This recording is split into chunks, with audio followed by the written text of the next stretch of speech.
చర్చలలో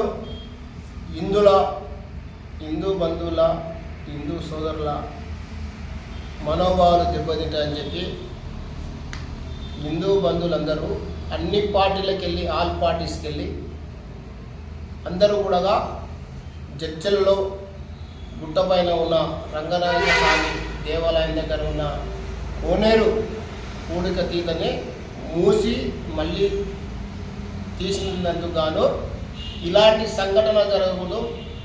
పురాతనంగా అంటే ఎన్నో వందల ఏళ్ళకెళ్ళి ఉన్న దేవాలయాలని అక్కడున్న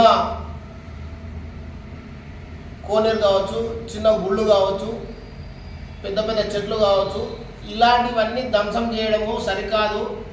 భవిష్యత్తులో మున్ముందు కూడా ఎవరు చేయొద్దని చెప్పి ఆల్ పార్టీస్ హిందూ సోదరులు కావచ్చు, మత మైనార్టీలు కూడా మాకు సపోర్ట్ చేసారు. ఎందుకంటే ఏ మతం కూడా తక్కువ కాదు, ఏ మతం కూడా ఎక్కువ కాదు, అందరూ దేవుళ్ళు సమానమే అని చెప్పి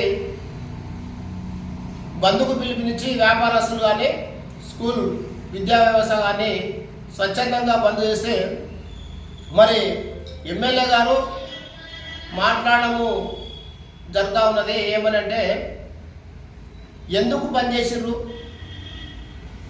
విద్యా వ్యవస్థ దెబ్బతిన్నది, అలాగే మార్కెట్లో ఉన్న దుకాణదారులు బంద్ చేసి ఒకరోజు కరెంటు బిల్లు కట్టుకుంటున్నాడంటే మరి మేము ఒక హిందువుల మనోభావాలు అలాగే ఇతర మతస్థుల మనోభావాలు కూడా దెబ్బతినకూడదు.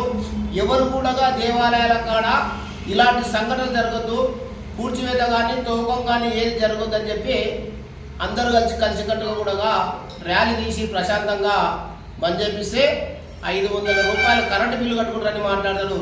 మరి రాజకీయంగా మేము చేసింది రాజకీయ పార్టీలు బంద్ ఇచ్చినప్పుడు, బంద్కు పిలిపించినప్పుడు కూడా మరి వాళ్ళు కూడా మనోభావాలు దెబ్బతిన్నాయి, వాళ్ళు కూడా కరెంటు బిల్లు లేదు. మరి ఒకసారి ఆలోచన చేయండి, పార్టీలు బంద్కు పిలుపునియకుండా పనిచేయండి, అంతేగాని హిందువుల మీద ఏడవడము. మరి బీజేపీ పార్టీలోని రెచ్చగొట్టిరు టీఆర్ఎస్లు, రెచ్చగొడితేనే బీజేపీ అంటే బీజేపీ పార్టీలు చేయడానికి టీఆర్ఎస్ అని చెప్తే నమ్మడానికి బీజేపీ పార్టీలు ఇక్కడ ఏం చిందోళం కావు, అందరికి అవగాహన ఉంది. నీకంటే ముందు నుంచే రాజకీయంలో ఉన్నాము మేము. బీజేపీ పార్టీ ఇక్కడ 7 మంది ఎమ్మెల్యేలు, మహబూబ్నగర్ పార్లమెంట్లో 7 మంది ఎమ్మెల్యేలు ఉంటే కూడా గెలిచిన పార్టీ ఎంపీగా బీజేపీ పార్టీ. ఒకసారి గుర్తుపెట్టుకోండి అనురెడ్డి గారు, ఎమ్మెల్యే గారు, మీరు ఏం మాట్లాడుతూ ఉన్నారంటే రామాలయం దగ్గర గుడిగడ్డి దగ్గర బీజేపీ ఎమ్మెల్యే ఓడిపోయిందంట. తెలుసుకొని మాట్లాడితే బాగుంటుంది సబ్జెక్టు.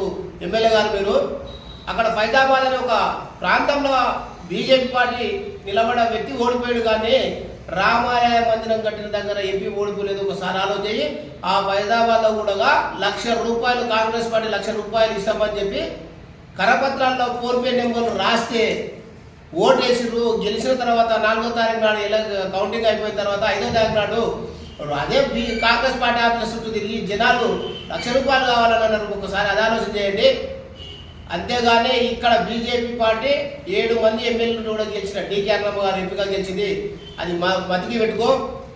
రాబో స్థానిక సమస్యల్లో మీకు భయం చుట్టుకున్నది కాంగ్రెస్ పార్టీకి, ముఖ్యంగా జడ్చల కాన్స్టిట్యూన్సీలో నీకు భయం చుట్టుకొని ఇలాంటి తప్పు మాటలు మాట్లాడకు. మరి నీ ఎన్నుకున్న వంశీ, నీ ఎన్నుకున్న బాలు, నీ ఎన్నుకున్న ఇంకొక బాలు చాలామంది కూడా నిన్న ధర్నలో పాల్గొన్నారు, నిన్న రస్తారోకలో పాల్గొన్నారు, బంధువుల్లో పాల్గొన్నారు, గుట్ట మీద కార్యక్రమాల్లో పాల్గొన్నారు.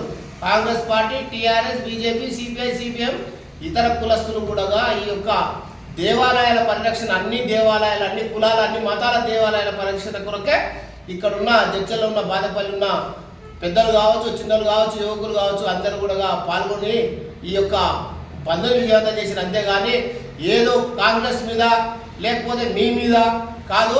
మీరు మాట్లాడుతూ ఉన్నారు రవితేజ గౌడు మరి రౌడీ షీటర్ అని మాట్లాడతారు. నువ్వు రౌడీ షీటర్ అని తెలిసి నువ్వు మరి ఆ రోజు ఎమ్మెల్యే ఎలక్షన్లో ఓట్లు వేయించుకున్నప్పుడు తెలియదు ఆయన రౌడీ షీటర్ అని చెప్పి ఓటు వేయించుకున్నప్పుడు నీకు తెలియాలి, టీఆర్ఎస్ పార్టీ ఉన్నప్పుడు లక్ష్మారెడ్డికి తెలియాలి. అంతే, మాకు జనానికి తెలియదు. నువ్వు ఈరోజు కొత్తగా చెప్తే జనం తెలుసుకోరు కాదు. పాత బాజాలో కానీ జడ్చెల్లో కానీ ఎవరు ఎటువంటి వాళ్ళు అనేది జనాలకు తెలుసు. కాబట్టి మరొకసారి ఎమ్మెల్యే గారు మీరు తెలుసుకొని పూర్తిగా అవగాహనతో మాట్లాడి హిందువులు అని అంటున్నారు కదా, మరి మీరు హిందువులు అన్నప్పుడు కూడా మీ ఊళ్ళో కూడా ఒక దేవాలయం ఉంది. మరి ఆ దేవాలయంలో 420 ఎకరాల భూమి ఉందని మాకు తెలుసు. మరి ఆ భూమి ఎక్కడ పోయిందో ఏం కథనో ఒకసారి శ్వేతపత్రం రిలీజ్ చేసి రంగారెడ్డిగూడలో నరసింహస్వామి భూమి 400 ఎకరాలు ఉంది, ఎక్కడ కూడా అన్యాక్తం కాదని చెప్పి ఒకసారి శ్వేతపత్రం రిలీజ్ చేయాలని చెప్పి మేము కోరుతా ఉన్నాము. మరొకసారి కూడా బీజేపీ పార్టీని కానీ హిందువులను కానీ హిందూ మతస్థుల మనోభావాలు దెబ్బతినకుండా ఇతర మతస్థుల మనోభావాలు దెబ్బతినకుండా మాట్లాడి మీ యొక్క గౌరవం కాపాడుకుంటే బాగుంటుంది. అంతేగాని లేకపోతే బీజేపీ పార్టీ మీరు మాట్లాడితే చూసి ఊరుకోదు. రాబో కాలంలో బీజేపీ ఇక్కడ జడ్చల స్థానిక సమస్యలు బలపడి మీ యొక్క ఏమంటారు మీరు ఏదైనా చేసినట్టుంటే కూడా మేము ఎండగడతాము, మిమ్మల్ని ప్రశ్నించడానికి బీజేపీ పార్టీ జడ్చల నుంచి సిద్ధంగా ఉన్నాము.